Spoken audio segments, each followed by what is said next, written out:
నీ పేరు మీనాక్షమ్మా? అవును సార్, నా పేరు మీనాక్షి. సార్ ఫస్ట్ మొత్తం వాళ్ళ బ్యాక్గ్రౌండ్ నేము హెల్త్ బ్యాక్గ్రౌండ్ సార్. ఇది అటెండెన్స్ సార్. ఆగస్ట్లో సార్ ఇవి రాలా, అక్టోబర్ ఎగ్గొట్టేసారు స్కూల్. టైఫాయిడ్ సార్ నాకు. అయ్యో టైఫాయిడ్ వచ్చిందా? ఇప్పుడు ఎలా ఉంది మొత్తం రికవర్? సో అటెండెన్స్ కూడా పారామీటర్ సార్ స్కూల్ ర్యాంకింగ్ లో.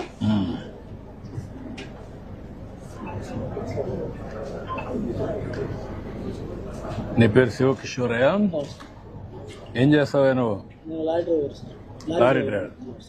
నీ వైఫ్ ఏం చేస్తుంది పార్వతి? ఇంట్లోనే ఉంటుందమ్మా. అది కాకుండా ఇంకేమైనా ఆదాయం ఉందా? లేదు సార్. ఎంతమంది పిల్లలు? ఇద్దరండి, కొడుకు ఏం చేస్తాడు? కొడుకు మా వాళ్ళ డ్రైవింగ్. అప్పుడు డ్రైవింగ్ పెట్టేసావు. చదువు పిల్లలకి. ఎంతవరకు చదువుకున్నాడు?